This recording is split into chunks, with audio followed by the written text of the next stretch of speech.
we're capturing information at a higher level that we've never had before in the past. And so here I've got an example of how we can now take a within-crop portfolio view of traits using cassava as an example. So in this example, we can see the various traits that are being pursued across breeding pipelines for cassava, and you can see for how many hectares each of those traits are relevant. This helps us to understand which traits are a higher priority or more important than others. I mean, it's just one way of starting to try and understand that. Another way that we're trying to understand priority traits is through a system-wide stock taking of 350 trait discovery and deployment activities across the CGIAR, which has recently been conducted. Insights that we gained from this were that a third of the traits that are being targeted are biotic stress traits, around a quarter are abiotic stress traits, and just over a quarter are nutritional and end-use traits. And through such a system-wide stock taking, we can start to question and look at, well, what are the highest priority traits that we're looking at in trait discovery and deployment, and how does that match up with what the variety development programs are working with? Is there alignment or is there misalignment? And so some of the conclusions from this have been that end-use traits are really valued by farmers and are really important for driving variety adoption. And some of the traits bringing the most value are the most challenging to work with. Some of them are controlled by hundreds, even thousands of genes, and some of them we source our genetic variation from quite unadapted sources, which presents a challenge. And always we're trying to systematically ensure a focus on traits that are driving adoption and impact. Okay, so staying with the high-level view that we're able to gain now, through this high-level view of the information we're capturing across programs, we can take a portfolio view of CG breeding. Here in these two tables, we can see now, in a way that we've never really been able to capture in the past, again, the number of breeding programs that we have at various investment levels. How many have got quite healthy levels of investment and how many are getting by on really very minimal levels. Similarly, we can see now the number of programs that are targeting larger market segments and how many are targeting smaller market segments. This is really important because it helps managers in the CG to ask and in turn answer for the first time really strategic questions, such as, do we invest, or are we investing in programs below minimum viable level of investment? Are some of these just too small to be able to do what we're trying to do with them? Are we targeting market segments that are too small? Do we have duplication of breeding efforts? Do we have individual breeding pipelines trying to do too much? And like I mentioned before, are trait discovery and deployment efforts focused on the highest priority traits? I mention this because I really expect that as a result of capturing this information now and presenting it to the managers in the CG, that in the next 2 to 5 years, you'll start to see some really big changes, positive changes, being implemented by these managers as a result of being able to answer these questions. Okay, so another way we're looking to drive greater impact is through more effective collaborations. Last year we had a landmark convening in Nairobi in June, and out of that came an aide-memoire where together between CG managers and NAS managers and SROs, we came together and defined what it is that we really want to achieve together as partners in terms of technical goals, but also in terms of partnership goals. And one of the main things that we're trying to do is really to get greater involvement of partners in the development of regional germplasm. An example of this has been last year, CalRO CGIAR provided CalRO with funding to develop highland maize for East Africa. Now, this regional development of germplasm is something that was traditionally led by the CG and in partnership, of course, with NAS, but here in this example, the NAS are the ones driving it. And so it's worth acknowledging that the CG doesn't release varieties. It's our partners that release varieties. And so anything that we can do that gives our partners greater ownership is going to lead to more impact. Those varieties are going to be more likely to be released, and they're more likely to be taken all the way through to farmers and farmers' fields, and that's where they have impact. So we achieve more through joint development. We're working towards a joint design and priority setting with our partners, and if we're asking our partners to be more involved, then of course it's win-win for us to be working actively on capacity development of NARS. And CG's been doing that for some time, but we're taking some different approaches there too, which I'll explain in my next slide. And of course, we're always having to think about what are the sustainable funding models for making this happen.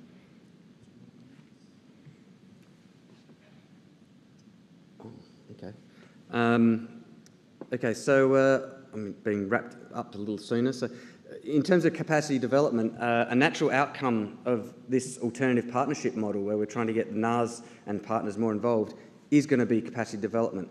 One of the reasons for that is that any of the CG funding that is provided to make this happen is going to be for optimised breeding schemes, and I'll talk soon about what that means. There's going to be technical backstopping provided by CG programs, and modern tools and services are being provided by the CG, such as data management systems and low-cost genotyping. Another way we're working towards capacity development is through systematic stock taking of partners' strengths and change ambitions. Now, when capturing these change ambitions, we then work real-time with them to support them to achieve those change ambitions as soon as we get onto that immediately, really, working with them on that. So through that technical support, but also through aligning infrastructure and equipment investments.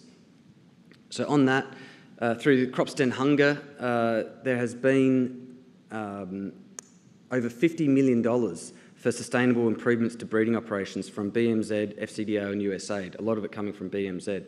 And so we're increasingly looking to ensure that these investments are aligned with partners' change ambitions, and also there's been an extensive assessment of partners' research stations, and so these funds are being used to overcome those gaps. And I'd like to take the opportunity here to make the point that the CG is playing a really critical and unique role here in as Sonia was mentioning earlier, across partners, across countries, across borders, coordinating these funding efforts for infrastructure, but also coordinating the development of regional germplasm in a way that no other public organisation is really able to.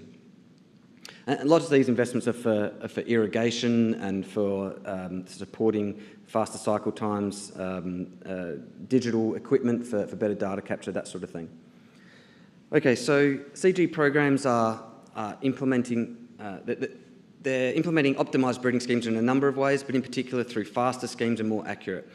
They're firstly looking at their faster schemes. The key way they're doing this is through earlier recycling of parents, drives down the breeding cycle time, rapid generation advance and genomic predictions. The mean cycle time of the cereal, common bean and RTB programs last year was 3.75 years, and the short season sweet potato program was down to just 18 months. And this program was, I think, about 6 years for the cycle time, not that long ago. And some of these programs were routinely crossing back to old varieties which were 15, 20 years old. That's not happening anymore. And this is driving higher rates of genetic gain. Over half of programs recycle from first or second year trials, and we're increasingly targeting that first year. And over a third of programs implement genomic-supported recurrent selection, and this is really working for them. Many of them are reporting high correlations between measured and predicted values. It used to be thought that genomic selection was for selecting a larger number of candidate lines or for driving down costs. We're using it to drive faster cycle times and greater accuracy to, in turn, enable earlier recycling. And through all of this, there are many cross-crop learnings because some programs are doing it and some are not, and so there's huge opportunities which are being implemented, or these processes are being implemented. CG programs are implementing more accurate breeding schemes that are more representative of the target population of environments and farmers' conditions. So over half of programs have conducted G/E analyses to inform their testing scheme.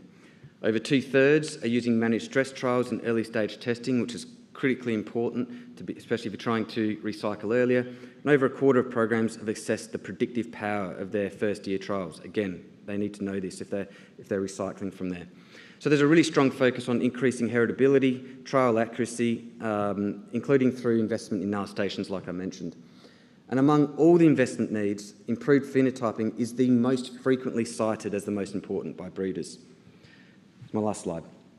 So in conclusion, there really are some big changes to how breeding targets and approaches are being conceptualised, with adoption by farmers really at the forefront. And we're making every effort to make all information publicly available. There are closer partnerships which are providing opportunities for NARS and CG breeders alike.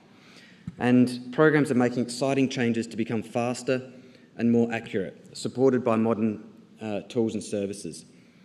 And so for all African breeders and for all African breeding scientists, these really are exciting times. And so I really do implore you to think about how you might change things in your own work to be part of this modernisation effort and to get involved with the wave of breeding modernisation that is sweeping across Africa.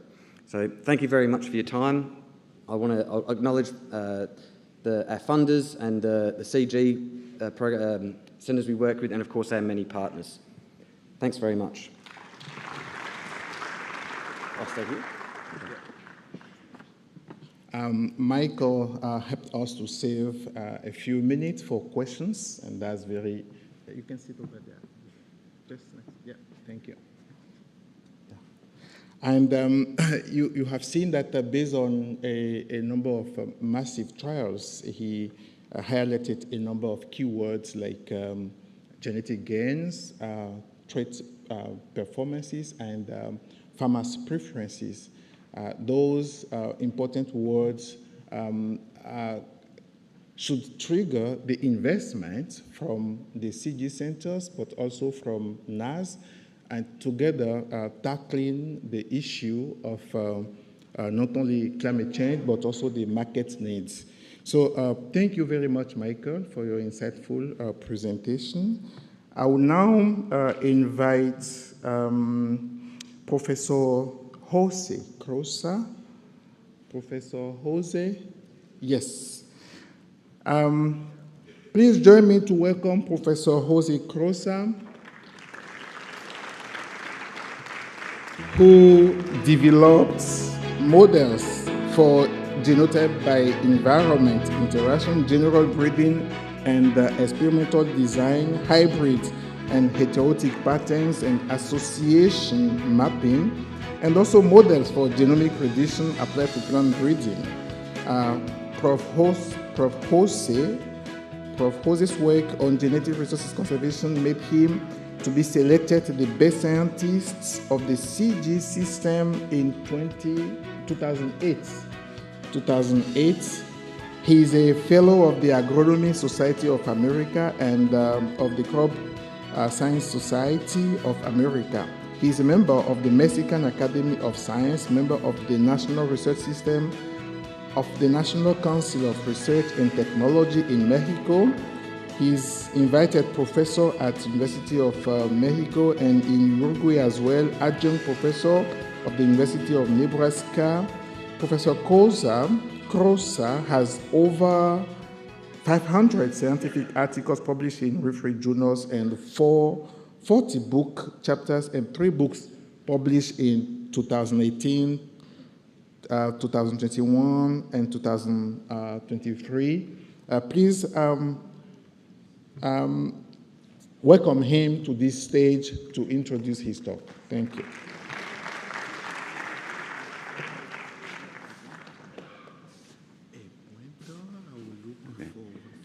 Well, no, that's all right. Yeah. Okay. Yeah, thank you. Thank you for the invitation to organizing committee, John Derera. And I like first to say 1 second thinking and thanking people that helped me with this visa things that happened to me, Filippo, Zacarias, Juan Burgueño, Lucia, and Professor Moes Hamrit, because they were very effective in helping me to get the visa on time to be here. Thank you. I'd like to talk about some, maybe a little bit technical, but within the team that we are working in the increase on the prediction accuracy when we do genomics and using markers. Basically three ideas in optimizing genomic parental selection, which is important, in linking genomic, phenomics, and environmic. I think that we need to use the technology to increase the food production, and we have a lot of technology, not only genomic, but others. And then something on family selection, on family prediction, because there has been some ideas going on how we can increase the within family selection, prediction. How do I change the should be. Is here? The Greek one, yeah. The Greek one. Yeah. Has changed. I'll show you some formulas, but not very difficult to understand. This is the foundation of breathing, and we need to know the foundation of breathing. No? The foundation of breathing is the estimation of the prediction of the breathing program. We have the M, which are the genes, 0, 1, 2, or the markers, and we have the effect of each marker. So when the effect of each marker becomes very, very small, like in grain yield or in another very complex trait, then we have this infinitesimal model, because we might have a large number of markers that then will have a density function, will have a distribution. And this distribution has a mean and a variance. But what is helping us to understand this is that the summation of all these marker effects will give us the breeding value, the thing that you want to estimate or the thing that you want to predict, all right? And this is the basic of molecular marker and the basis of genomics. Shortening the cycle on genomic parental, advanced lines very quick at the F3, F4. This is the idea of the two main genomic selections in CIMMYT, in maize and wheat.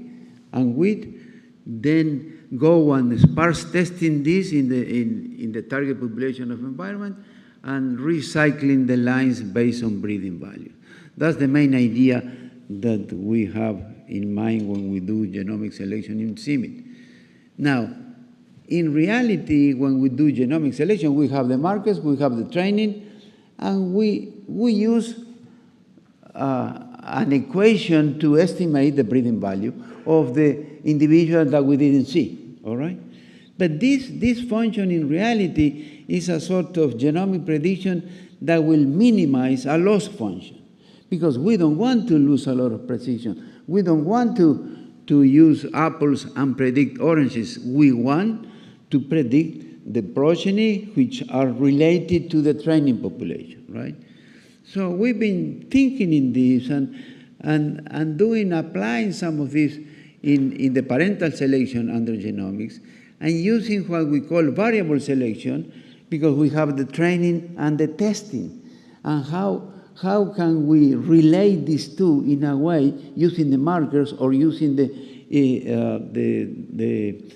environmental covariables or using the image analysis. And then we use this, what we call adverse selection, which is we have the training and the testing. So we have a lot of information in the training and no information on the testing. So we need to think about it and see if we can improve that sort of contradiction, right? So this is the optimization. We have, when we have the distribution of the parents, the distribution of the population, and then we have the distribution of the parents, which is on the right-hand side, the solid black line, which is the base population, and the solid gray lines correspond to the truncated distribution of the parents. But then we have the dashed lines, which are the theoretical distribution of the sons and daughters of the parental population. But those are latent variables. We don't know those. But what we want to know and what we want to do is just to move and select the genotypes which are much more very close to the distribution of the parents. Because if this happens, then my heritability will be high and the selection differential will be high, and these are the genotypes I want to. When we estimate the GBB, we don't know this. We only know the value of the GBB. So we said, can we put something that will give the breeder more information about the GBB that he or she are selecting? That is the main idea. And for example, in this particular case, the red line, dashed line, is the best possible genotype because it's the more closer to the mean of the parental. In order to do that, we use this sort of, we use the Bayesian because the Bayesian theory is very good for making inference and for making decisions. So, for example, in this particular picture, we did a multivariate simulation study, and we know that there are 3 genotypes or more on the blue ones, and those in the red one are the less positive genotype that we can select. So we say, okay, those are the 3 or 4 or how many? 38 genotypes that we can select, which are the right-hand side that are very close to the mean of the parents. And this is what I want. I don't want the other genotype, the red one, okay? So we did a simulation on having this, but then we used data to show how this works. So this is something that we have the R codes for doing that and for giving the breeders the possibility to use it and to apply it in a practical manner. So the idea here is just to select not only based on GBB, but based on the uncertainty of each of the GBB. Because we have different number of data sets, we have different models, we have different parameters, and all this has a lot of uncertainty that we did not consider when we have only the GBB. Okay? So this is the main idea for this topic. The second idea of the topic that I want to present to you is just how do we incorporate the image analysis. The main equation there gives the environment as a E, the G as a genotype, and the interaction. This you know this very well, much better than me and many others. How do we put the image analysis? How do we put the wavelength of the images, of the image that we have? Well, we use this sort of summation of environmental image covariables. And we say, well, we have certain number of wavelengths that we are working, or we have indices, and we put them as a covariables at the right-hand side of the equation. And then we say, well, these are the images that we use. Now, the problem here, and there is a fundamental problem here, that these are omics, as they are, as we call omics, but they are not transmitted to the offspring. They are not related to genomics. So they can be decomposed. Each of these 250 wavelengths can be separated into a genetic effect, an environmental effect, but we haven't done this here. But in reality, there seems to be a confusion between the phenomics, the results of the phenomics, and the results of the genomics. If you look at that equation, this is very confusing because we have genomics and we have phenomics. So what are we selecting for? Well, we are not very sure, but what we know is that when you put genomics and phenomics, the prediction increases a lot. That's all we know. And so we are very pragmatic and use both and try to see if we can separate the genomic and the environment for each of these 250 lines. An example of this is, for example, this. We have a project with the Norway University of Life Science, and you see that the genomic and the high throughput phenotyping for different traits increases over the genomic %. Now you might say, but you said already that this is confusing. Well, yeah, it is confusing. I don't know this 066, how much is genomics and how much is phenomic, but increase the prediction. And that is what I want. And that we are very pragmatic on that.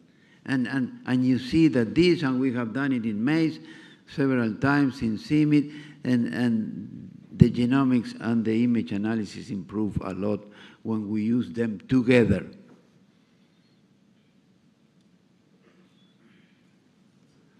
I have this equation that then we say, okay, how about the environmental covariables? Because now it's very easy to get environmental covariables without any problem. Can we use those? Yes, we can use it. In our case, we use it exactly in the same manner as we use the multispectral covariable. We use it as a summation, as a covariable. The problem here that we ended up with so many variables that we need to start doing a variable selection because not everything is useful. So we do this feature selection or variable selection that help us to correlate between the training and the testing, which one are the ones that we can use more, which one are those that are more similar to each other between the training and the testing, including the markers, because there are markers that are much more similar than others in the training and in the testing. For example, in this particular example, we use several models, 14 models. We use this in 12 data sets, and we see, well, we measure this in a normalized root mean square error. We measure this in a mean square error of the model. The smaller, the better. So we have the SAL models, they have much lower mean square error, so those are the models that we try to use as much as possible. So, but we do a variable selection on what? On markers, on what? On environmental covariables or image analysis, okay? We don't have environmental covariables for the testing because the testing is the future, so we don't know how is the future, but we know the past. So the past can help us to understand the future. We also have done some work in trying to increase the prediction of the family, because the family and the breeders has approached this problem from a quantitative genetic point of view, which is perfectly all right, and with simulation. But we say how we can do that, how we can incorporate the information in the training that is not in the testing. Can we do something like that? Can we do this sort of mismatching between the training and the testing? So we use two methodologies here, the variable selection and then the adverse selection. Why? Because the training has much more information than the testing, so we need to somehow improve that methodology that might help us or may not. So what we do through this methodology, we give scores, fine scores or weights to the markers for each of the markers that we use, and we weight the markers, and we weight a G matrix, so we get a weighted G-blob matrix that will help us, hopefully, to improve the prediction accuracy. These are the results for one family. One is is the place where over 1 we increase the prediction accuracy. We have done it for families in different years, and we have seen an increase on the prediction accuracy. We don't find this every time, but we find it in 90% of the time.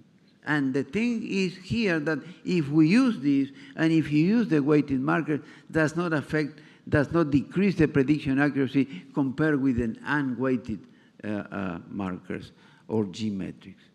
And finally, I like to show you and remind you the results, for example, in maize, Joseph Begene, in CIMID. He developed 8 biparental populations, and did cycles of selection, rapid cycles of selection, and these are the results. You see that there is an increase in many of these biparental populations, not in all of them, but in many of them, there is an increase in prediction accuracy, in genomic prediction accuracy. So he improved the overall gain in grain yield as compared with the previous gain that were estimated in sub-Saharan Africa by Greg Edmis and Menhilda Mahuku.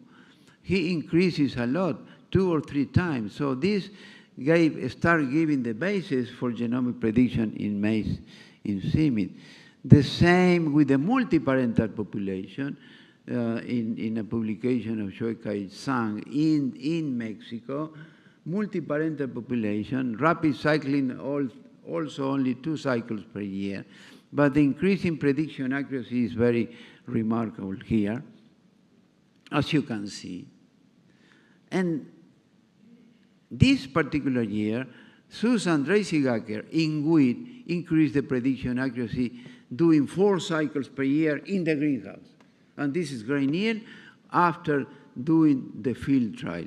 You see that there is a gain in prediction accuracy, very remarkable, and this was the first time in wheat, as far as we can tell, that we show that genetic gains are significant. So we in CIMID have this AGG in maize and wheat, and I think that Filippo Bassi, that helped me to come here and fund my trip as well, has done genomic selection in durum wheat, so we can see how it comes. But all this is based on genomic prediction and somehow accelerating the genetic gain and accelerating the intensity of selection. Thank you.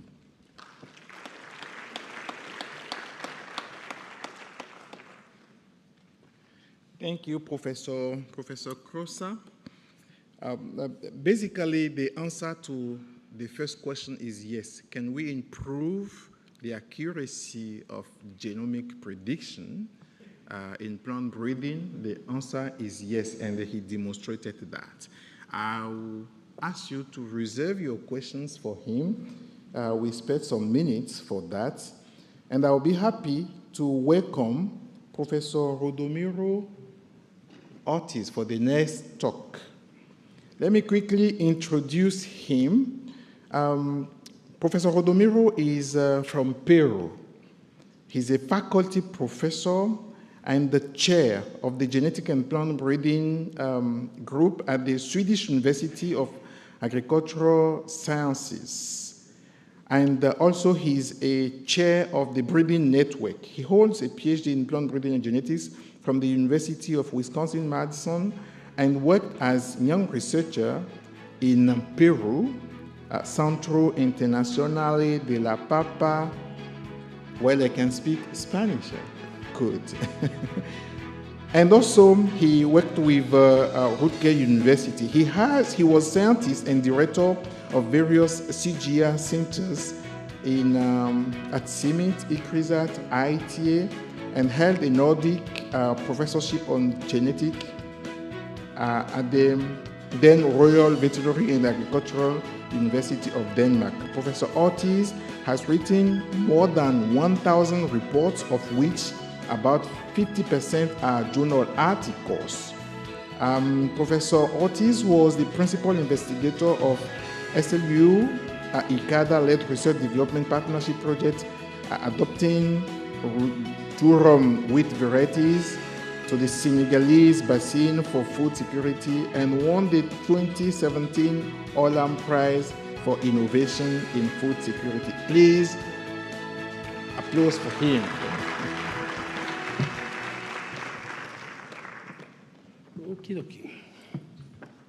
Okay.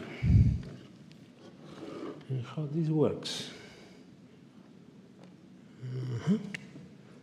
Yep, thank you. Thank you for the introduction, Mr. Chairman. It's a pleasure to be here in Africa once more, where I spent a significant part of my career. And I will try in these 20 minutes to go through all this. Let's see if I can do it, starting from the basics. Continue to some examples, both with the CIR in durum wheat and cooking bananas. And then start moving more towards what we envisage maybe plant breeding in about 25 years from now. At the end, I will try to summarize. And the first thing is important that I think this morning also was referred this UN Agenda 2030 and the Sustainable Development Goals.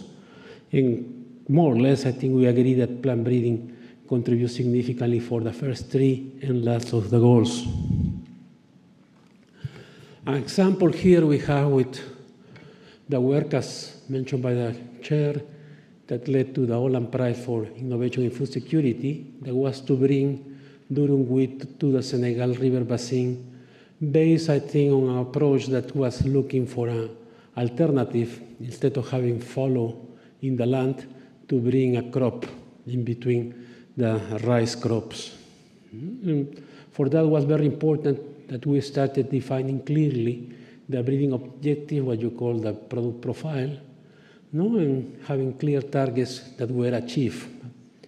And as a result, that we have basically following what is an efficient genetic resource enhancement approach. As I mentioned, we define with stakeholder the objective, identify useful characters and alleles.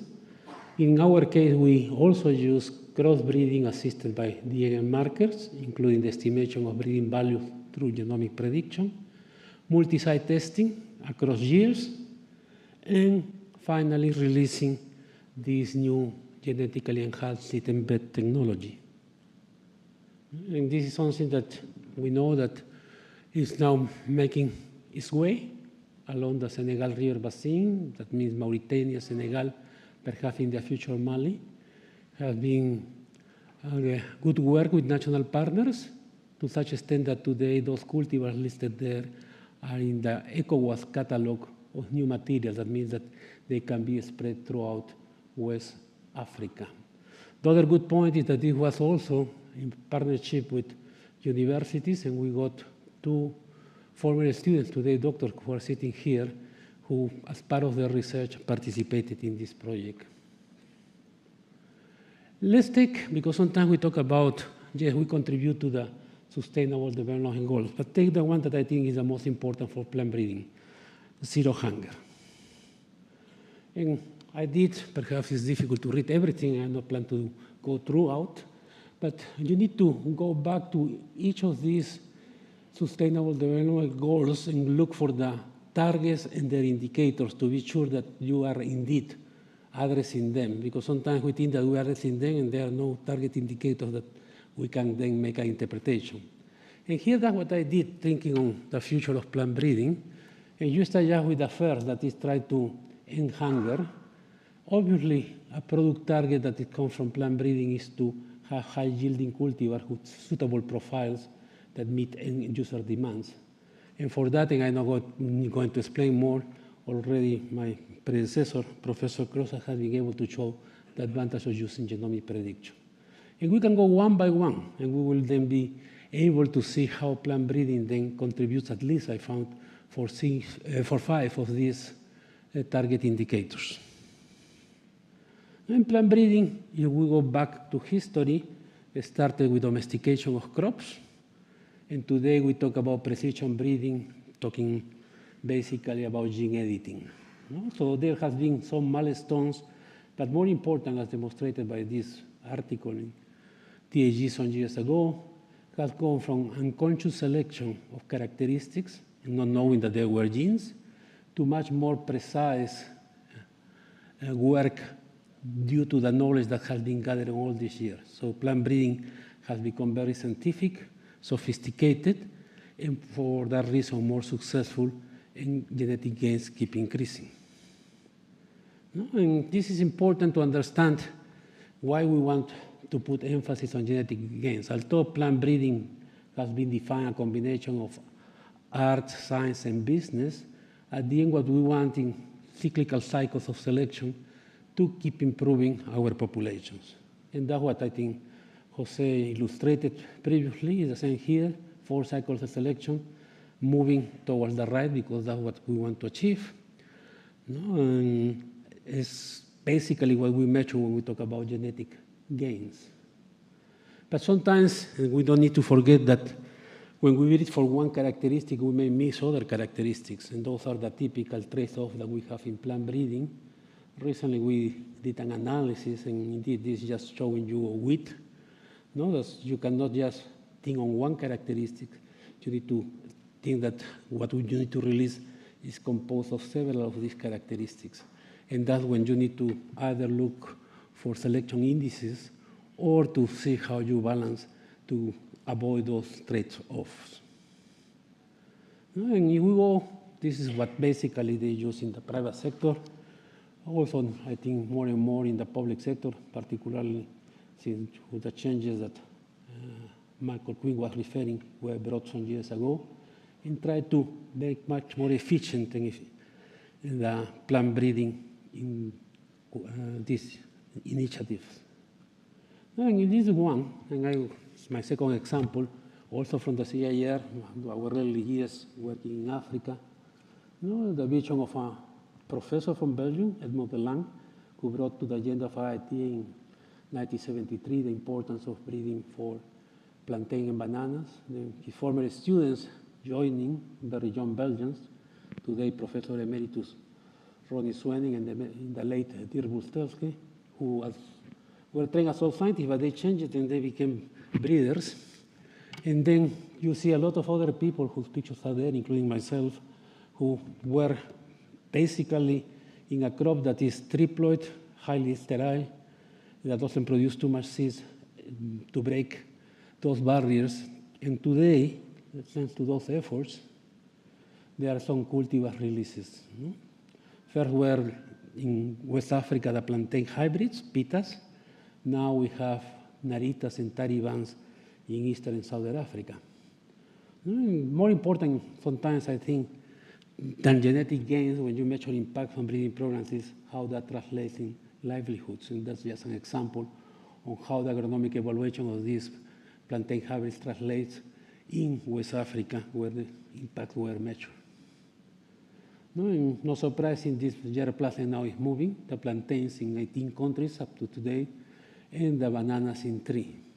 Now, you will say, well, but they started in the 80s and now it's about 40 years after. Yes, it takes time, but it's possible to do it, something that before was thought was not going to be not only easy, but almost impossible.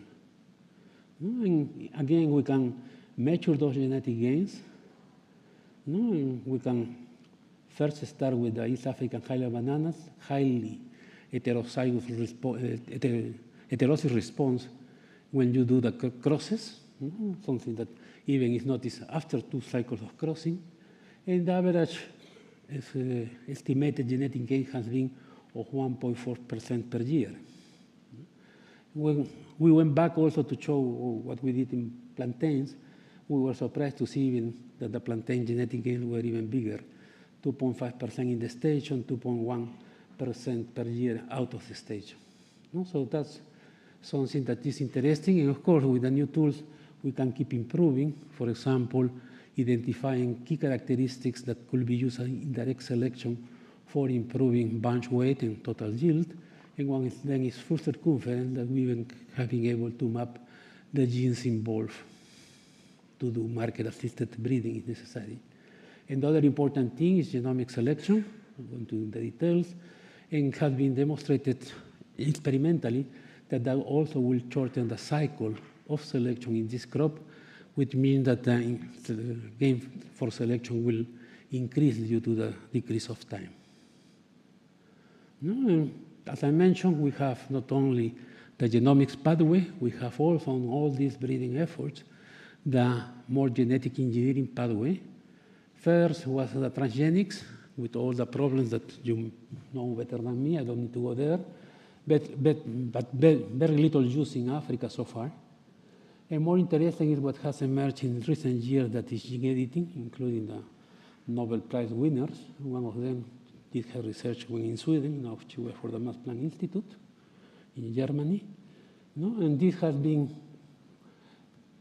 widely used experimentally with many papers, I don't know how many, comes every week, in all applications, all characteristics, all crops, but there are some issues that needs to be taught. One is still related to the intellectual property, whether this technology that has been patented in both sides of the North Atlantic, but with different owners of the patent, because there was a dispute in the US initially. And second, how much the concept of essential derivative will need to be used to avoid any claim from the original obtainer of that plant variety. And the other is the regulation, especially coming from the European Union. You know that has been a new proposal recently to deal with the regulation, but one of the most interesting questions is that in the proposal from the Commission to the Parliament and to the governments is that they could accept gene editing if there are no more than 20 base pairs changes. But nobody understands yet in the language what that means. 20 base pairs in the target, 20 base pairs across the genome, and that's something that will keep the discussion going for some years, I'm sure. And why is it so important? Because if we can obtain those gains using genomic prediction, there will be even better gains when we keep adding gene editing. To such extent that there was Wayne Powell, the chief scientist of the CIR some years ago, who came with this idea of let's promote alleles through gene editing because that will move forward in accelerating the genetic gains. The other area that I think we have not been looking carefully is the role of mutations. We always talk about making breeding efficient and making genetic gains by eliminating deleterious mutations, but more and more research shows that in heterotic response there are some of these deleterious, and that's something that still is a puzzle that needs to be solved.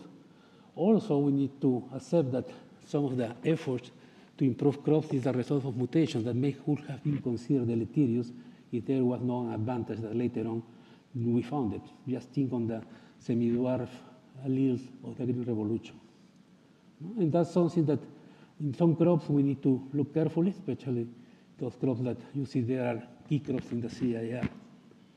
So that's something that needs more research when it comes to deleterious mutation, and the genetic gains in breeding will be important then to put it in that context.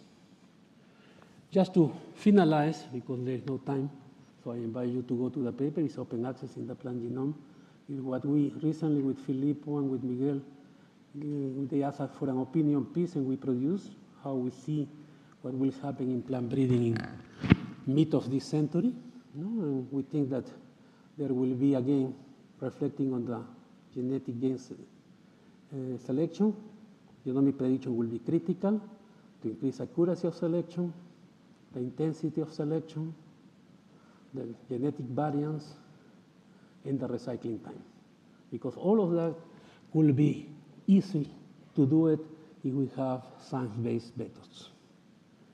At the end, I think that we will see a change on the way that we release cultivars, where we may change some of the sophisticated trials and testing to much more genomic-based methods.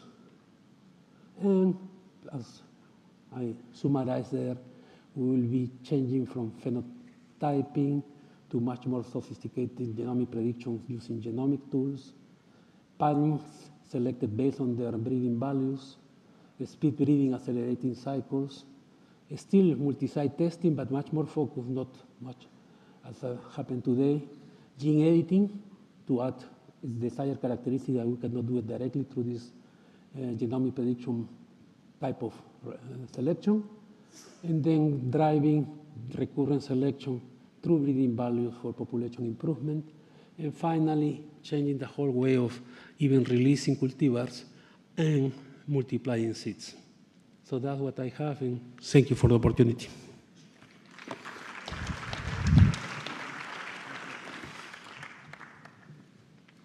Thank you very much, Prof. You have noticed that even though the population has been increasing rapidly, plant breeding also is making a lot of efforts to increase its pace so that we catch up with genetic gains, with productivity increase, etc. So we have been sitting for the last 45 minutes or even close to 1 hour. I will ask everyone to just stand up. Okay, you just stand up so that we release a little bit the blood in our body. Okay, we have been sitting for long now, so let's relax a little bit, stretch ourselves. Okay, some people can try to write 33 or 88 or whichever number you want. Yes.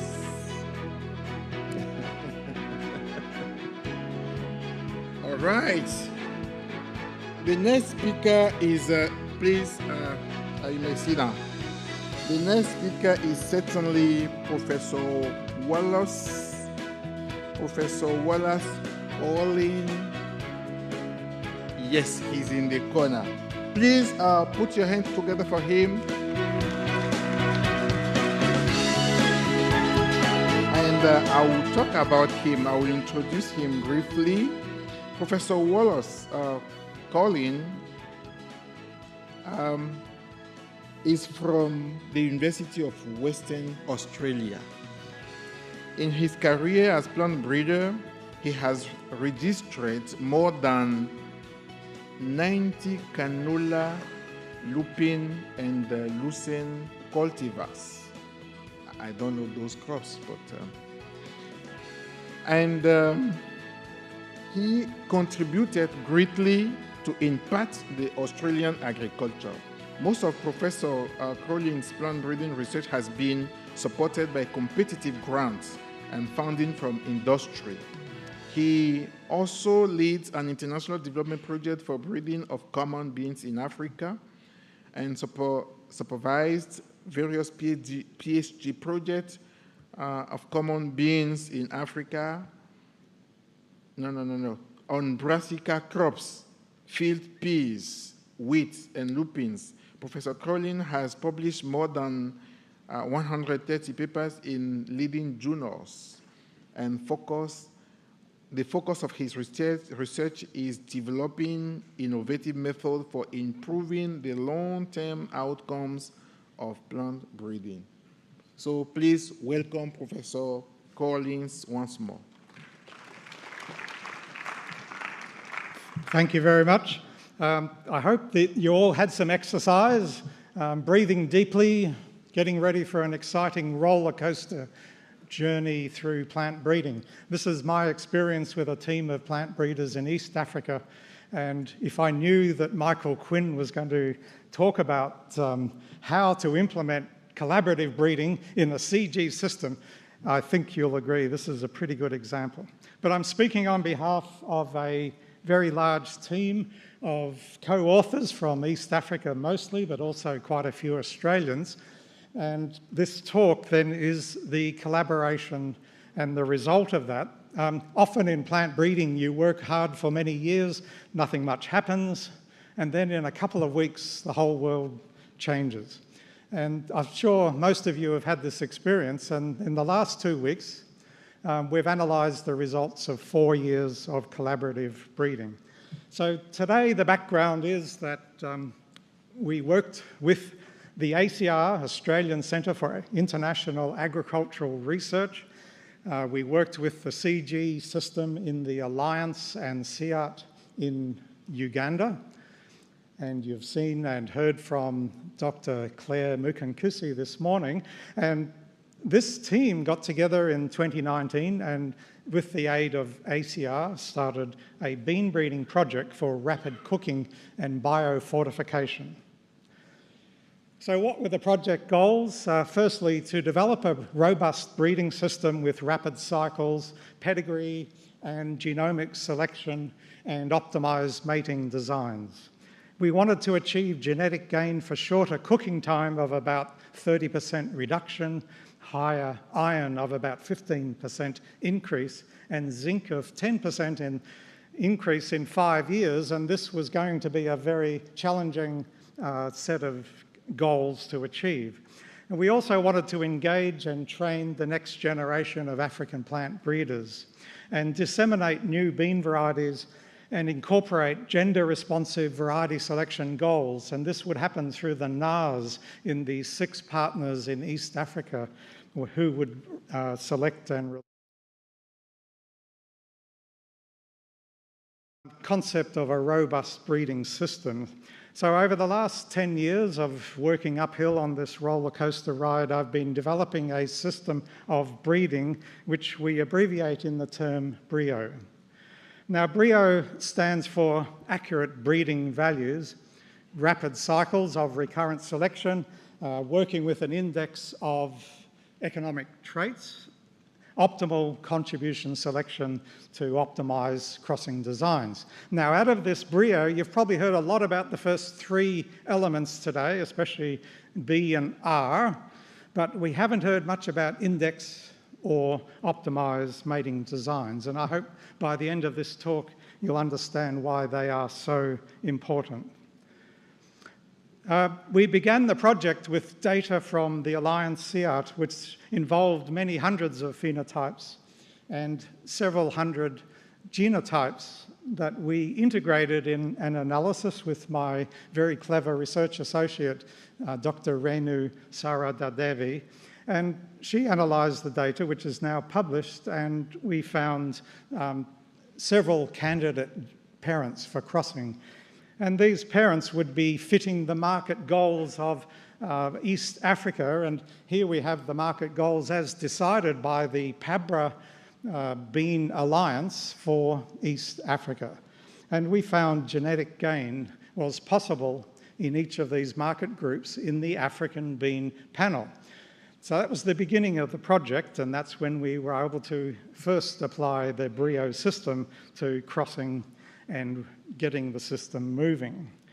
So today I want to talk to you a bit about the practical, how we implemented the breeding program and how it's been pushed forward very fast to get a result that literally just came out in the last couple of weeks. So the Rapid Cooking Bean Project breeding plan. We're basing our process on an exercise in corn breeding, which is S0 derived recurrent selection. So the concept in corn was that you could take your plant progeny and self it, and the testing of those selves coming out of that plant would reflect the breeding value of that individual. And this is what we've done. We've bulked up the seed coming out of S0 progenies, which are heterozygous segregating individuals coming from a cross, and we've tested those in the field and in the laboratory. So that's S02 family selection, where you take S0 plants, bulk them for 2 generations, and test them. From that, we were able to estimate, by genotyping the individuals, we could estimate their GBLUPs, their genomic estimated breeding values. And we've now done this for 2 cycles. Now, this rather complicated diagram, I don't want you to worry too much about the internal structure, but the external structure shows you 2 founder populations coming out of the African bean panel. Founder 1 was crossed with the aid of optimal crossing designs in 2019, and we selected a better group, we hoped, in 2020 and intercrossed those. Each of the individuals coming out of F1 by F1 crossings were then genotyped. And I'll come back to the genotype later, but you'll note at the bottom, we only are using a common bean mid-density marker panel. We could never have achieved results without the CG CART molecular geneticists who developed this common bean mid-density panel. 1,800 markers are really effective when they're pre-selected and they're known to be robust and effective. So basically, every year we're making crosses, we're getting phenotypes, and the squiggly lines show the data moving into the database and analysis occurring every year. But you have data coming from different places at different times, and you want to cross every year. This is very much like an animal breeding program where you want to use the same animals for several years running until they're shown by their breeding values that they should be replaced. And that's exactly what we're doing here, with yield taking a bit longer to get into the database, but we have cooking time, iron and zinc coming straight out of the lab.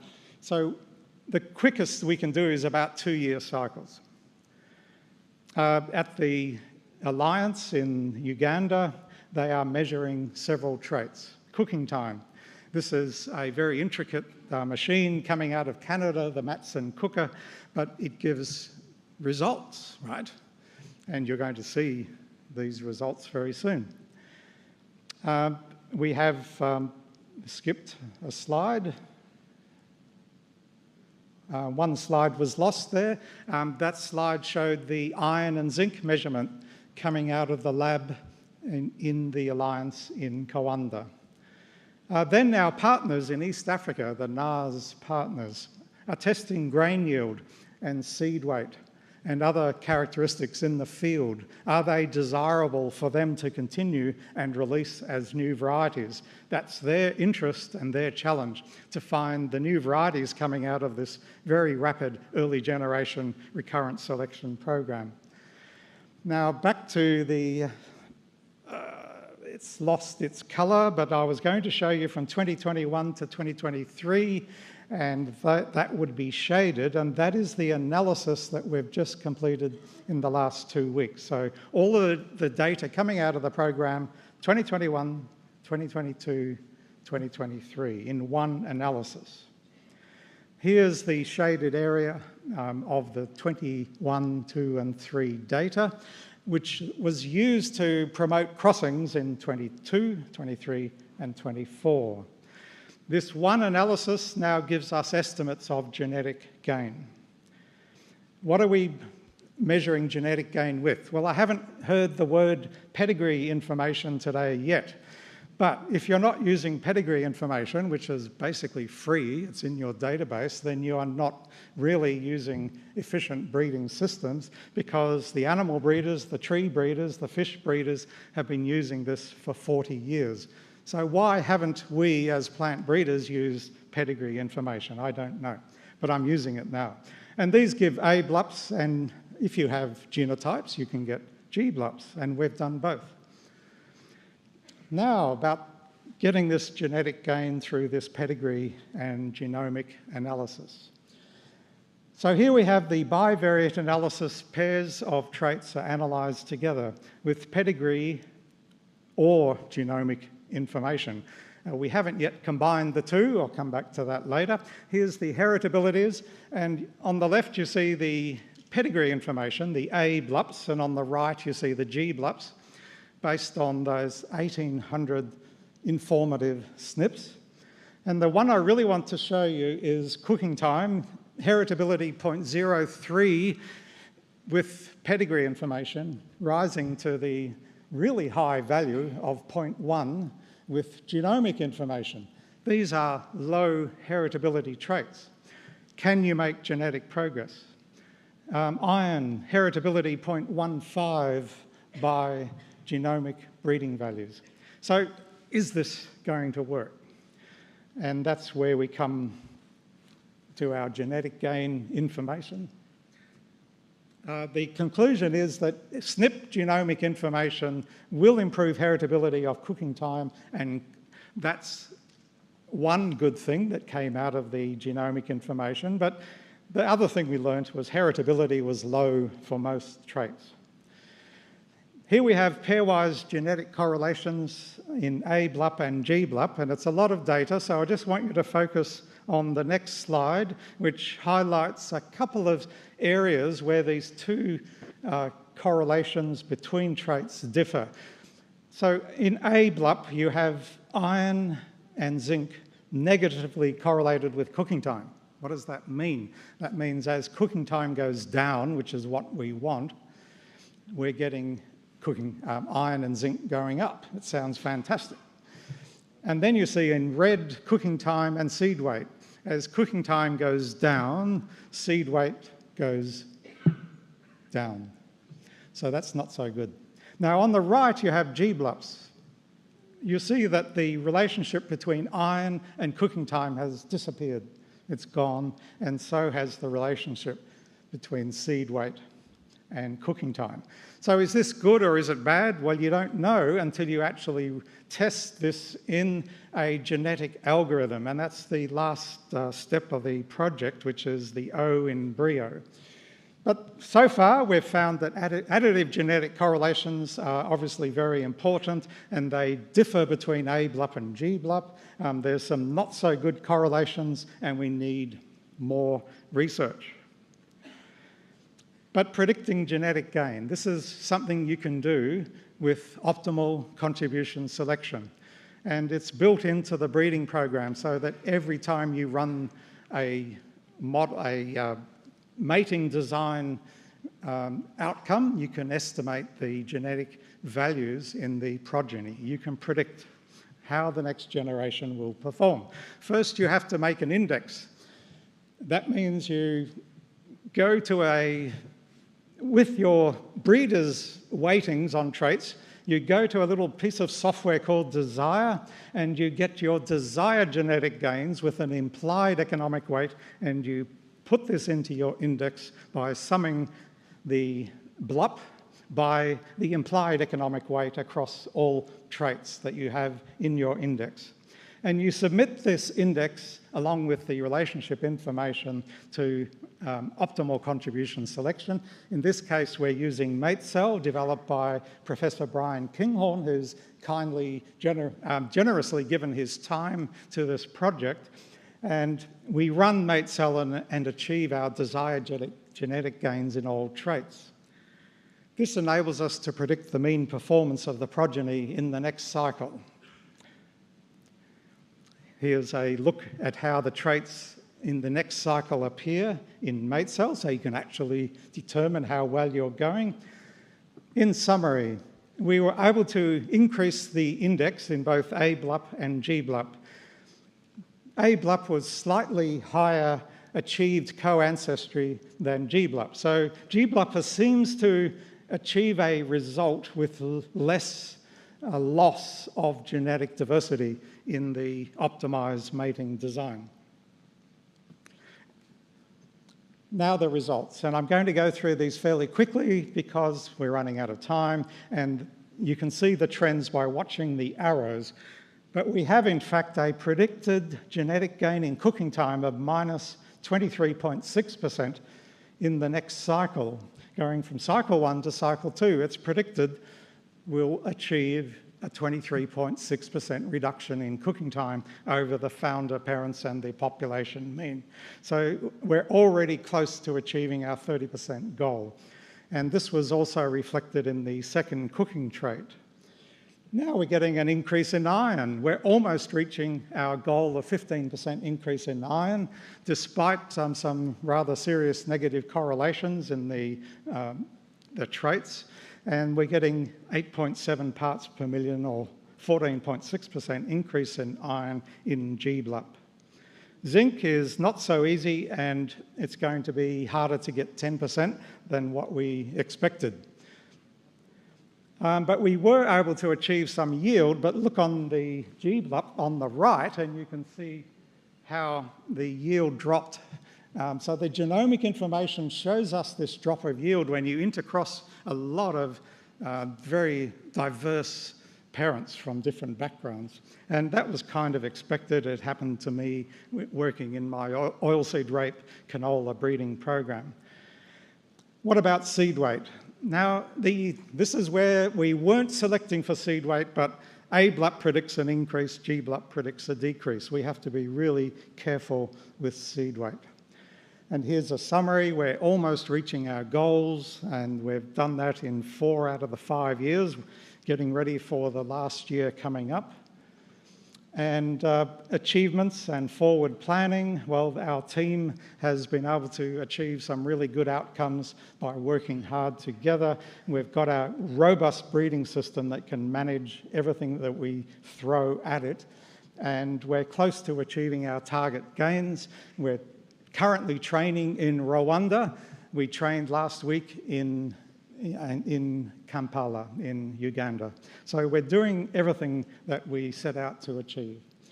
And future goals are there for you to read, and I thank you very much for your attention.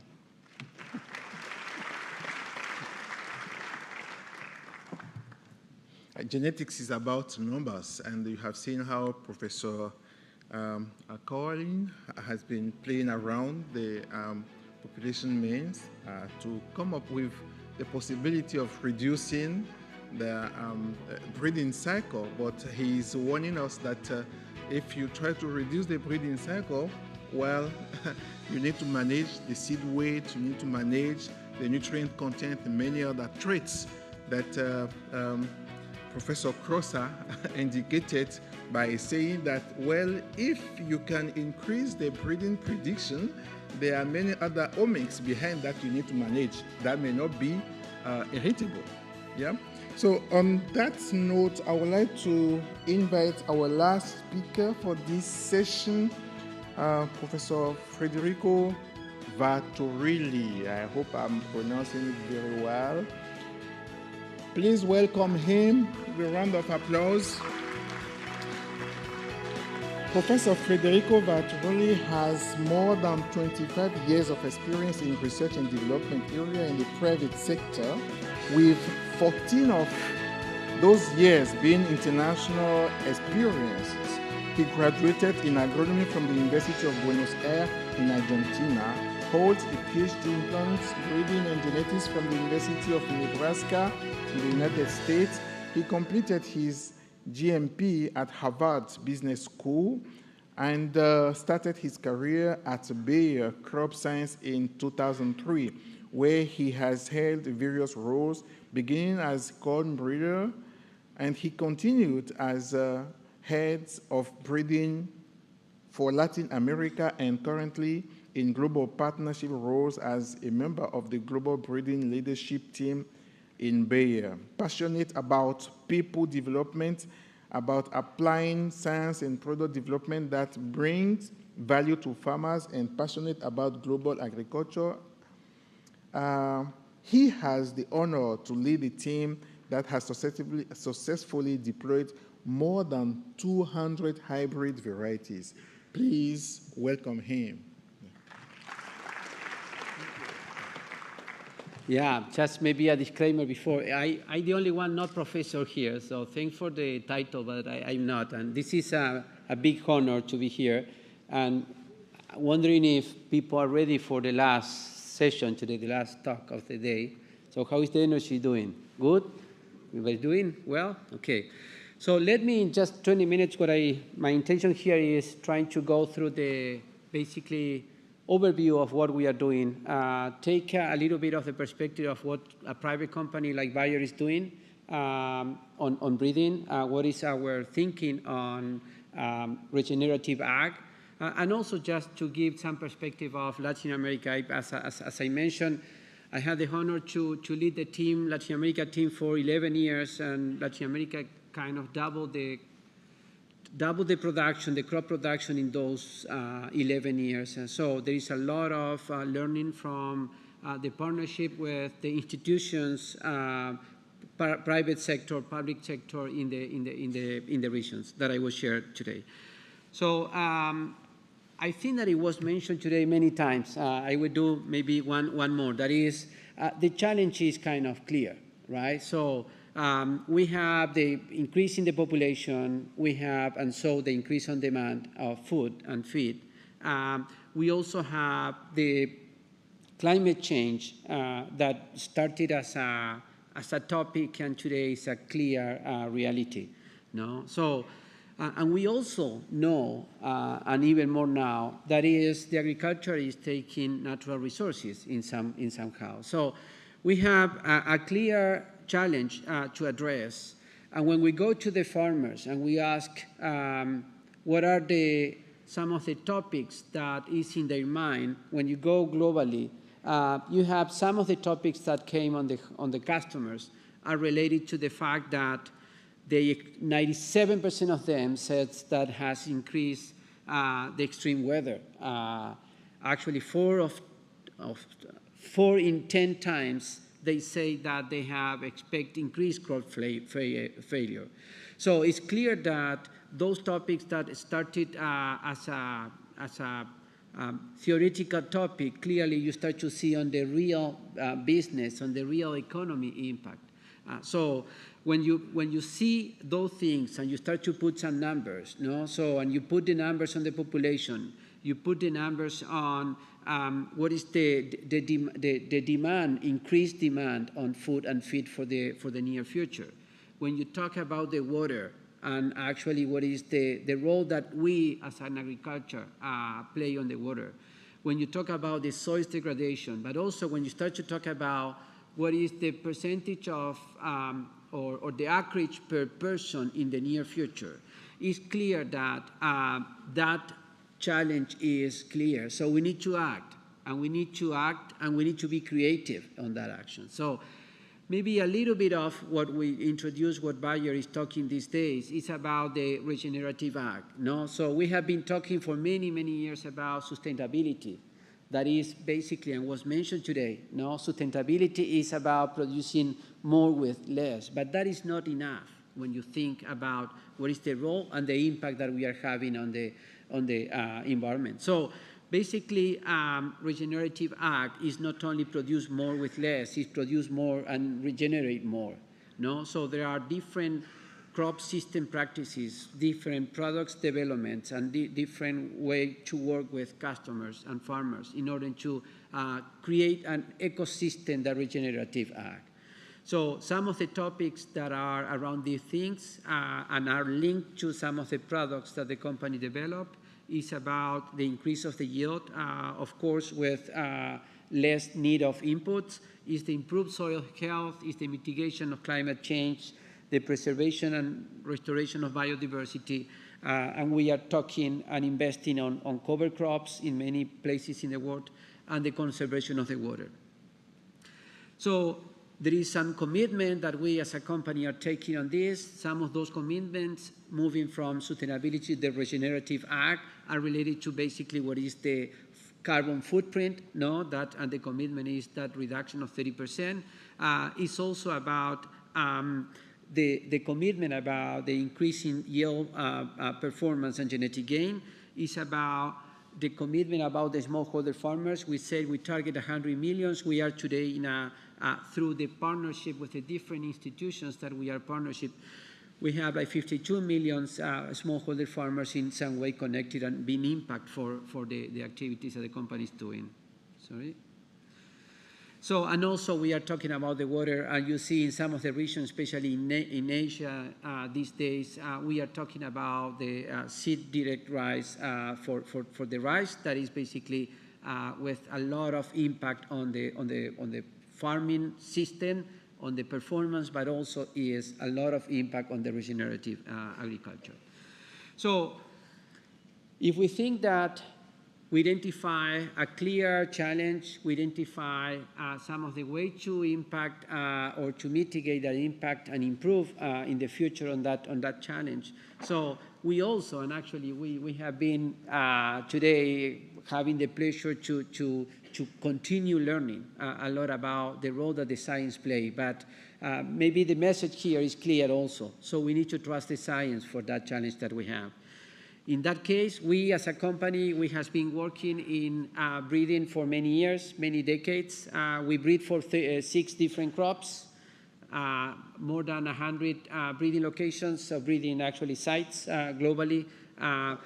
We start usually with 3 million products, a little bit more than 3 million products per year that we generate, we deploy at the end of the process, 500 products every year, and we enrich in 180 million acres. So that is basically what is our activity as a breeding. We will talk a little bit more, and actually was mentioned today about breeding as a science and art and business was mentioned today, has been going through different transformation as well. No? So for us, we were talking those transformation in a different ways. At the beginning was just about how we gain scale, how we mechanize, how we do faster. We start later with started to play with some of the genomic selections with the increase on the accuracy. We started to move through the digital transformation in how we connect all the pipeline digitally. And today is what we're talking is about precision breeding. Precision breeding actually is, I think that is for sure, it's the biggest transformation in breeding that we are doing out of those other four transformations that we have. And I personally think that it's a tremendous opportunity for places like Africa as well, because you will see that when you start to apply precision breeding, different to when I was a breeder in Pergamino area in Argentina, I had to have everything in my own station. No? So I was having my nursery, I was having my testing locations. When you start to use centralized activities, because the genomic occurs centralized, because the predictions models are being developed globally, when you start to play with centralized process, you start to be able to be on the same level of technology applied to a breeding program around the globe. We don't need to have everything in situ, because there isn't exist anymore in situ for all the steps of a breeding program for us. So this is a tremendous opportunity. As I mentioned, what are different in precision breeding with others? One is basically the customer data and the foresight at scale. We connect digitally the farmers because we need to include the farmers in the equation since the beginning. Because basically two things. One is our predictions model will need quantitative data to breed for, to define what are the breeding target objectives and to weight them, but also because we believe that the crop systems are evolving in a totally aggressive and agile way, and we need to adjust the breeding target to those. So in order to be able to be objective, quantitative, and agile, we need to have those customers much more connected to our pipeline. The other portion is related to all the modern accelerated germplasm design, continuous cycle, genotyping at scale, and basically what is protecting culture that actually what it does with us is allow us to increase the generations in the greenhouse. We also, and actually I think that was mentioned today, it's not about just to develop a germplasm and trying to release to the market. It's about how that germplasm is integrated in a crop system. So the solutions is integrated, and we will talk a little bit of that. So as a main outcomes of precision breeding, you have the growers connected digitally to the pipeline, and we really value that things happening. The time per breeding actually was reduced, especially if you think at the beginning of the process, from 60 months, that was the time that it took us in the past to recycle a material, to 4 months if you think that you are doing genomic selection and recycle 3 times per year. So, and basically our prediction is to increase the genetic gain 2x. As I mentioned, and just before Professor here stand up showing me the time, we said that it's not only about developing a germplasm that fulfill the future customer needs, it's also about to think in an integrated way, and that is the way that the company is organized. So we have 5 different platforms that are in some point connected in order to address a solution for the customers. You see there some of the numbers about what we do in breeding, what we do in biotech. No, more than 65 products being released in the past 27 years. What we do in chemistry, crop protections, no, especially in fungicide, insecticide, and herbicides. What we are doing on biologicals, and an important for us new area is the digital farming, because today was mentioned that you cannot have a good crop without a good seed, and I would say that we cannot have a good crop without a good farmer. So you need to connect the product to the farmers in a way to maximize the opportunity and the genetic potential that seed has. So concluding here, and maybe thinking a little bit on what happened in Latin America as well. So we have awareness about the challenge. It's clear. We have an awareness or knowledge about what is the science impact on that future. So, but the wondering is if those are enough items to transform the agriculture in Africa.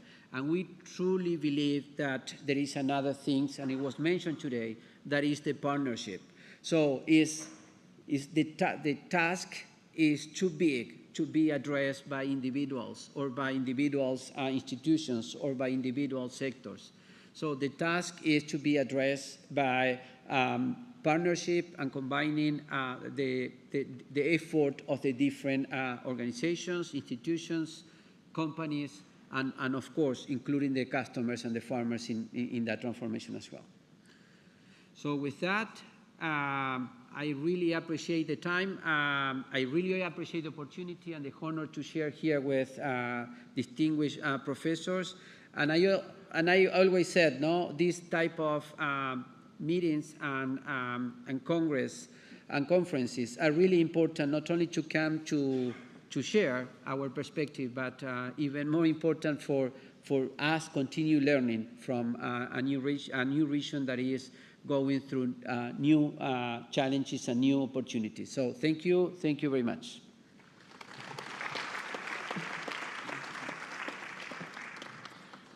Thank you, Federico. Well, we have heard Michael, Jose, Rodomiro, Wallace, and Federico. Now the floor is, the floor is yours. You will be asking questions, but because of the time limit, let's say we'll be taking just 2 questions for each of them. So, maximum. Well, someone is there to help us pass the microphone. Yes. Please. So remember, maximum 2 questions for each of them.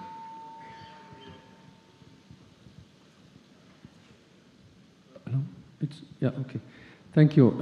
I have only one question, maybe to Michael. You know that we are talking, especially when it comes to Africa, the challenge is somehow different from what we have in the north. And then when we talk about accelerating the genetic gain with all what we need for the modernization of the breeding programs, we need somehow to go with high quality, platforms, especially when it comes to phenotyping or even field or closed phenotyping platforms. How can we talk about accelerating, modernizing the breeding program, especially in Africa, if we don't have such kind of infrastructure?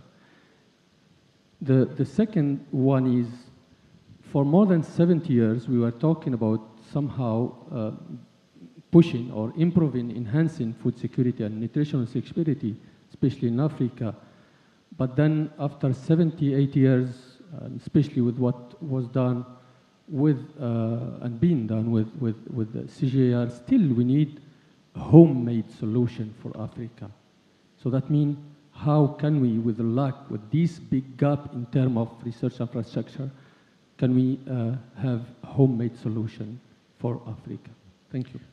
Thank you, Moise. I suppose you please take notes and we'll collect all the questions and then you have the opportunity to respond, okay? So, yes, this side. Ashraf Al-Alali, Professor of Biomimetics at UM6P. My question is Professor Carosa. So you mentioned the use of naive Bayes parameters to kind of merge all of these variables and come up with your model, which kind of assumes that they're independent to begin with. Have you looked into applying machine learning to solve such a problem? And if so, does that mean there is enough data out there that one could use, or we're still early in the field? And thank you. Yes, right there in front of me.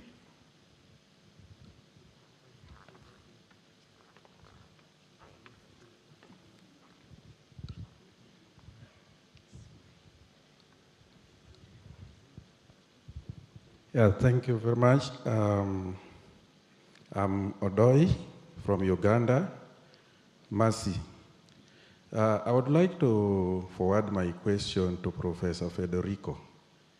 Yeah, early in the morning we had presentations about mostly limitations on the number of human resources that can be taken for particular activities. And in your presentation, you presented about regenerative agriculture. I look at an area whereby you may need quite a number of technocrats in order to implement regenerative agriculture.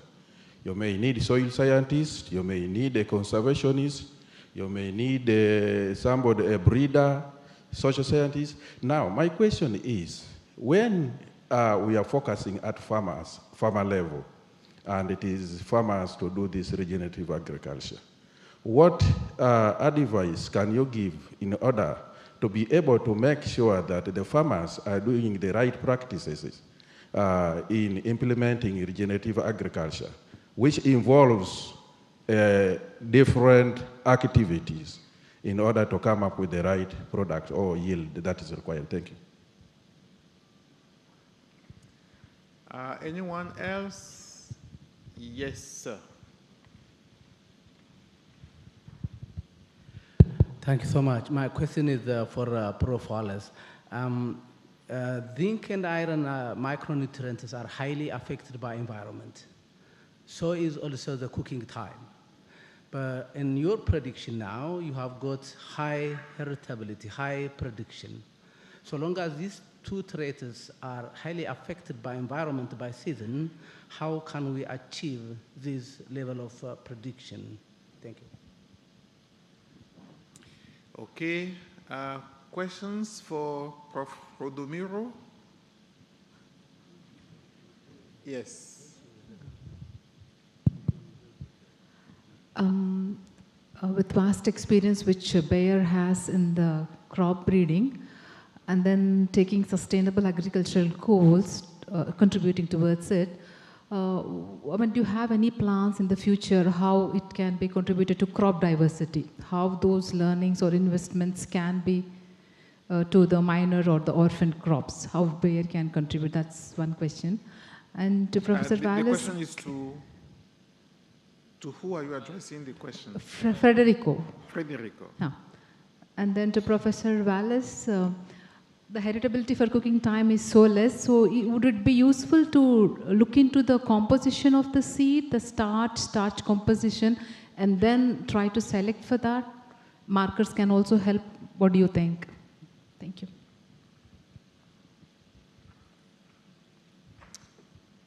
Yes.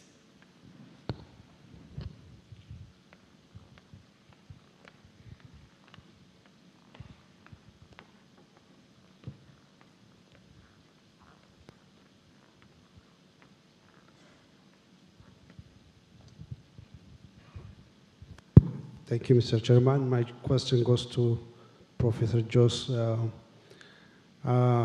fact that just heterosis is the result of the combination of two parental lines from different heterotic pools, we are now still, the level of prediction we have is just, we have more precision level if you predict from biparental crosses. How can we just, predict heterosis, just with the fact that, we don't have still concrete evidence just to get better heterosis just by the molecular markers. So what can we just say we can have a better heterotic product just by the molecular markers until now? Thank you. Return the microphone to the floor, starting with Professor Michael for his answer. All right, thank you. Some good questions. So the first question I think was how can we increase genetic gain when we're struggling to have the infrastructure for high quality phenotyping? I fully agree. So first of all, thinking about some of the changes that are being put in place, I mean, the CG and together with our partners has been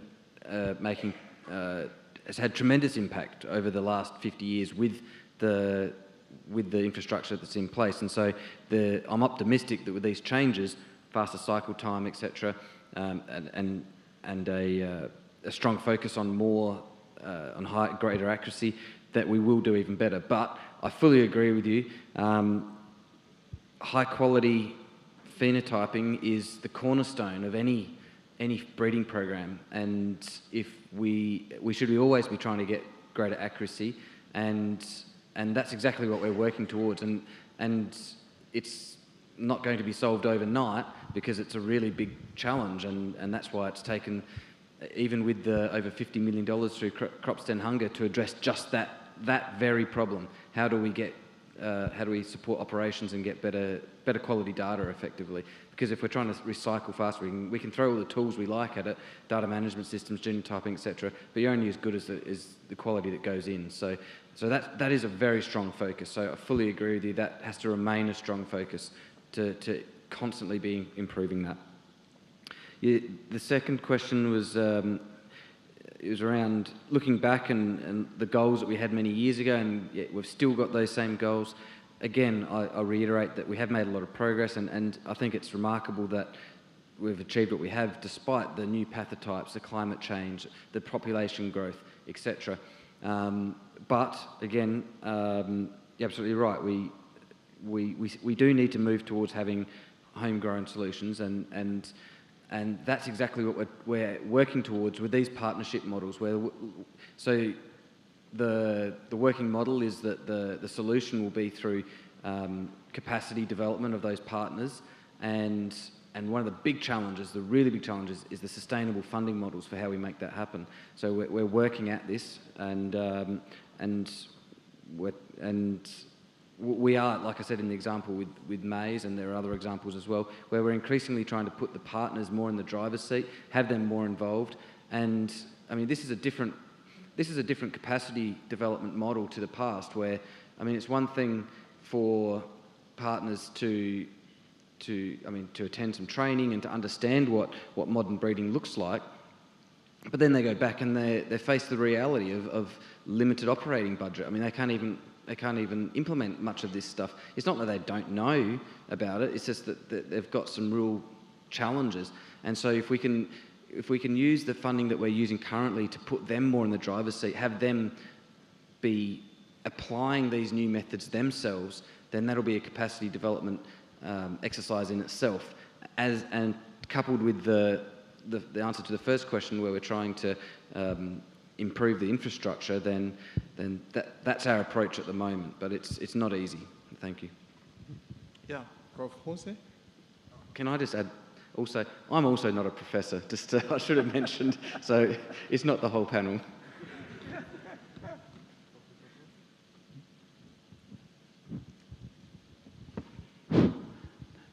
Concerning the question on the prediction for different multivariate or multi-trait or multi-environment machine learning. I think that we have tried so many different models and combination of information that we have on the data.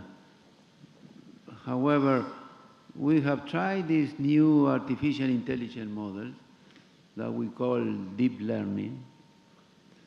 And we have found sometimes works better than the standard GBLAB, which is the genomic best linear unbiased predictor, but sometimes no. There is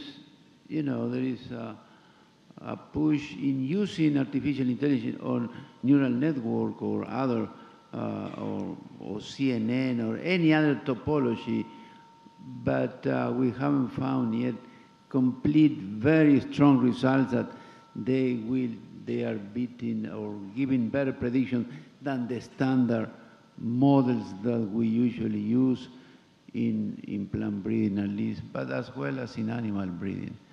So we are still uncertain, we are trying different things, but we cannot improve the prediction accuracy using the deep learning.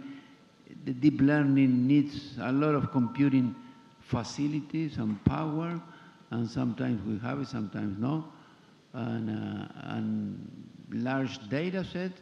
We think that it will be in the future, but we don't see this future very, very near.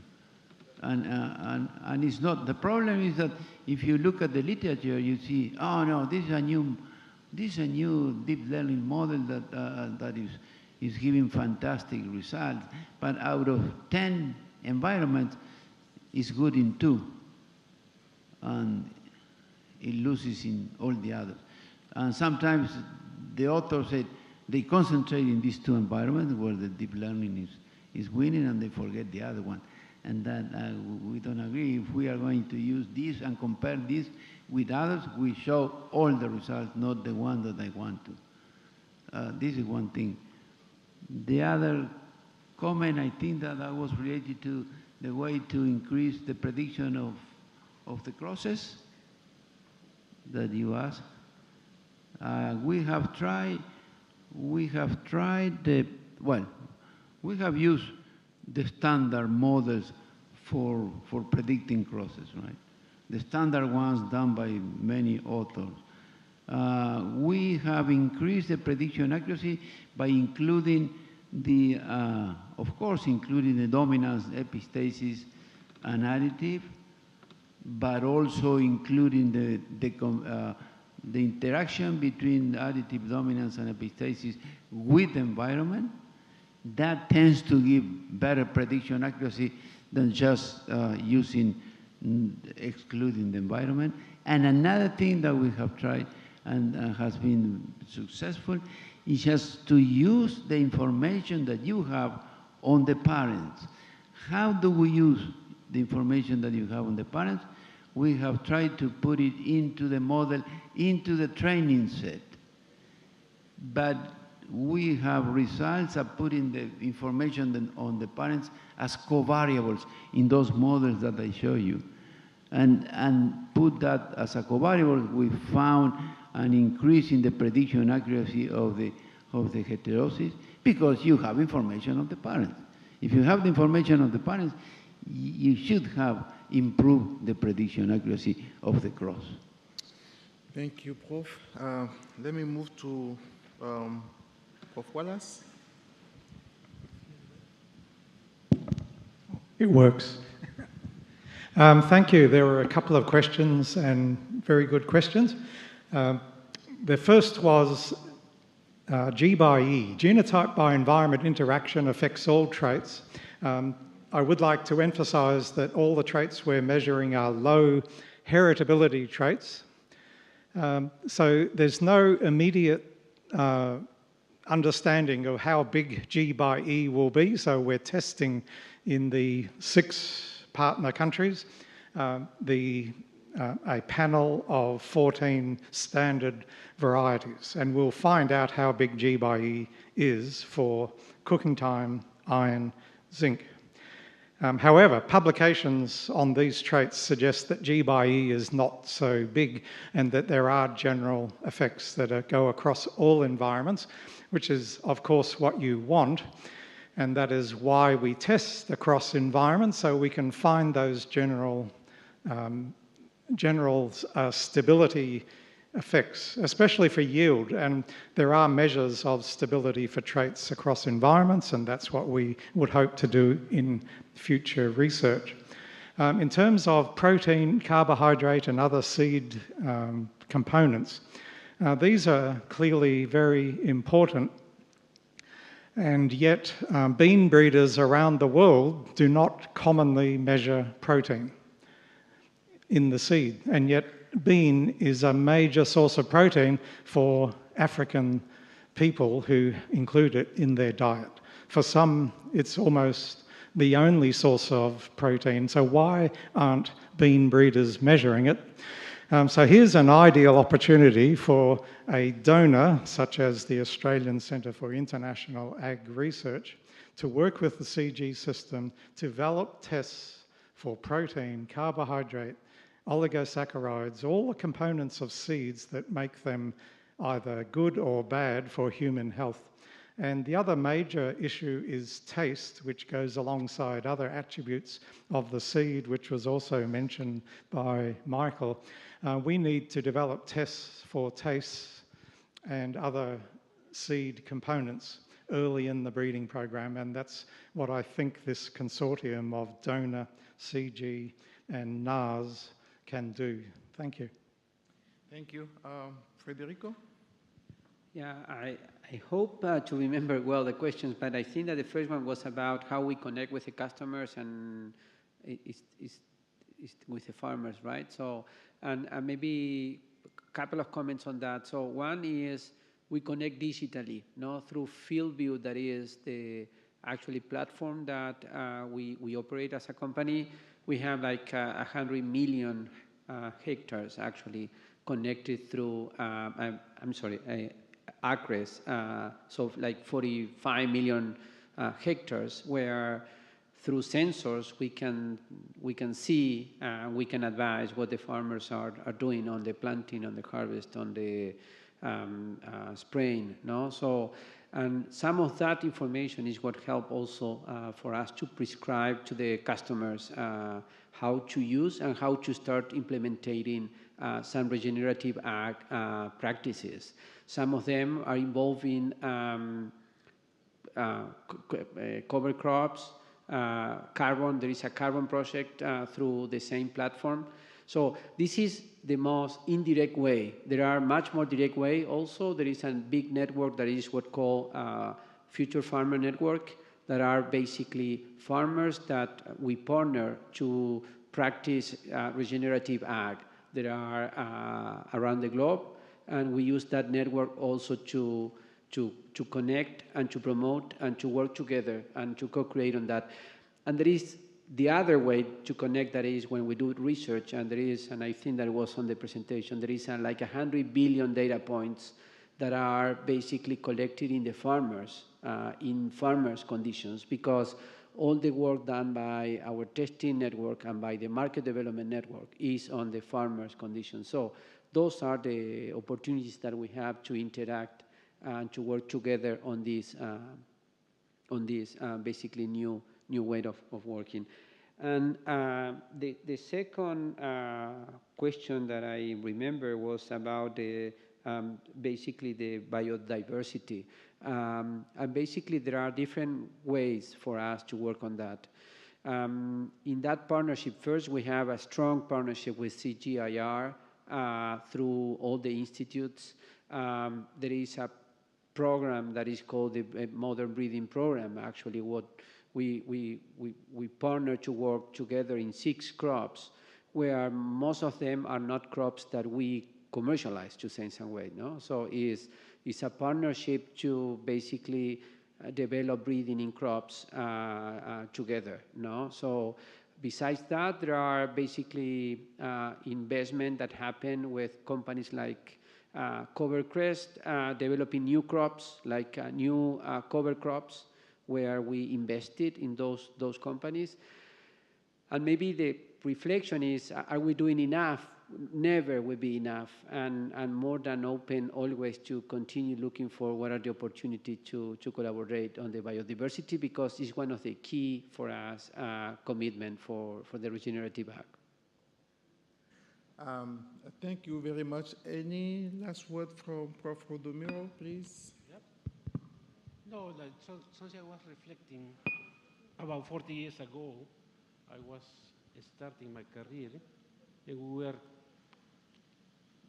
basically in the field. Some of you have done the same, recording information, data of trials, analyzing them, and based on those results, moving to the next cycle. When I was finishing my PhD, as some of you did, we were moving from science to restriction fragment length polymorphism and thinking on the potential. And we're talking about 35 years ago. Today we have millions of data, phenotypic data, genomic data, and we are changing completely the way we do breeding. Most of us don't do the lab work of genotyping. We hire a company. Some trials are not run by us, and run either by farmers or by service providers. Some of the characterization, the genotyping, the phenotyping has changed, a lot of image analysis. So when we look on what will happen in the next 25 years is that the efficiency will continue increasing, but the way that we are doing business also will continue changing. And that's what I think will be the challenge.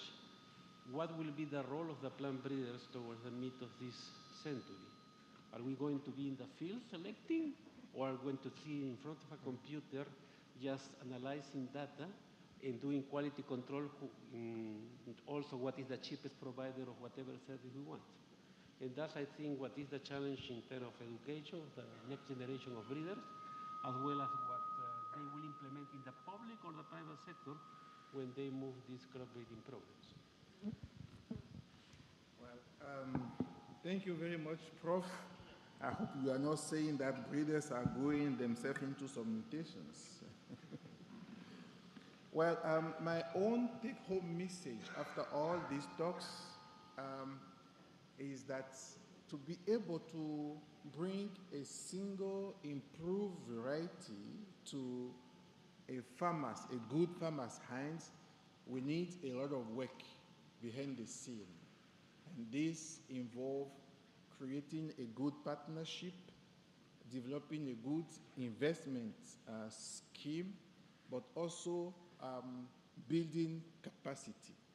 If you want to succeed, we are all aware that we have work ahead of us, and I would like to congratulate all the speakers and congratulate you, thank you for your attention.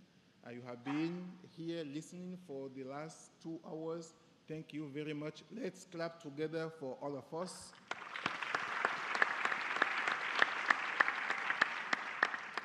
And on behalf of all the organizers, certainly we'll be meeting in the next few minutes for the dinner, the conference dinner. I will certainly leave the floor. Thank you very much, guys. I will leave the floor to Moise to give any last announcements or close the session of today.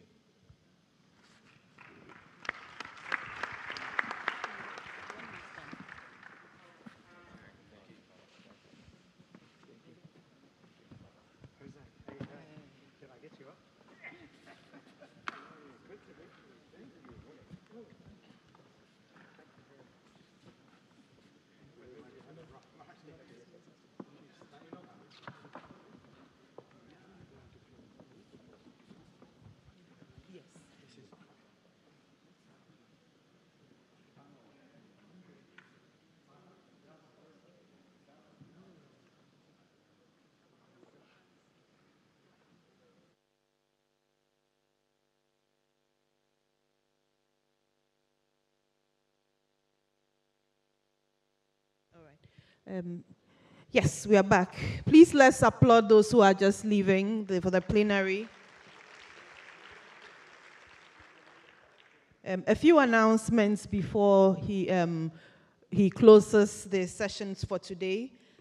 We still want to remind all those who want to visit the Phenoma Plants phenotyping platform that the visit has been scheduled for Thursday, and if you are interested, we shared an email address earlier on. Please kindly indicate in that email address. If you are not able to do Thursday, please also indicate so that the visits can be arranged tomorrow or Wednesday, right? Yes. Okay.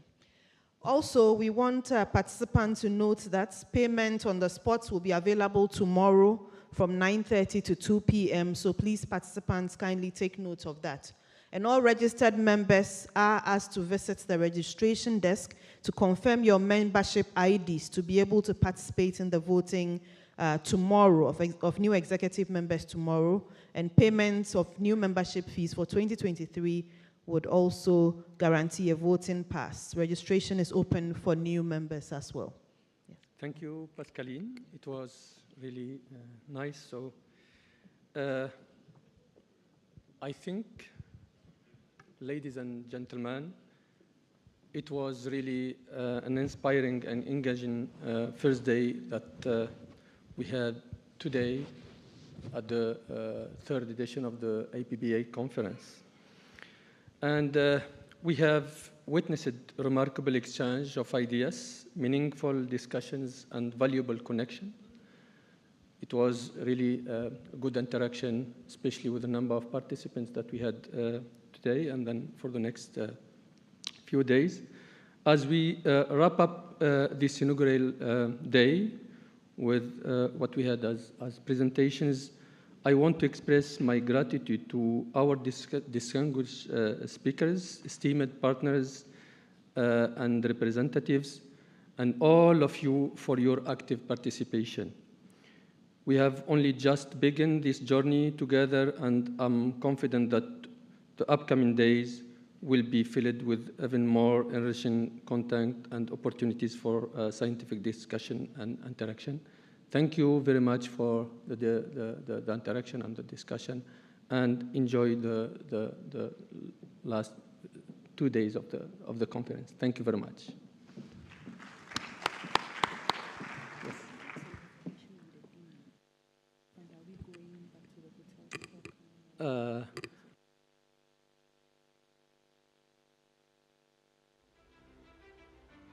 We are planning to take the dinner. It will be in Marrakesh, so people who are living in Marrakesh, they will take the buses and then go to Marrakesh. Maybe they will have time to take some settle or go to the hotels, but then for the arrangement back to the place where we will have dinner, there will be arrangement with the logistics, with the team taking care of this. For those who are lodged here at UM6P campus, there will be bus that will take them to the dinner and then back to the campus this night. The last thing regarding the visit, Pascaline, she mentioned this. So the visit is scheduled for next Thursday. Please register if you are interested. Otherwise, because we need to prepare logistics for the visit, and then also we take into consideration this for the transfer. If you are not able to do it on Thursday, we can do exceptions for those who are leaving before 26. So that means we can arrange for a small group. Thank you very much.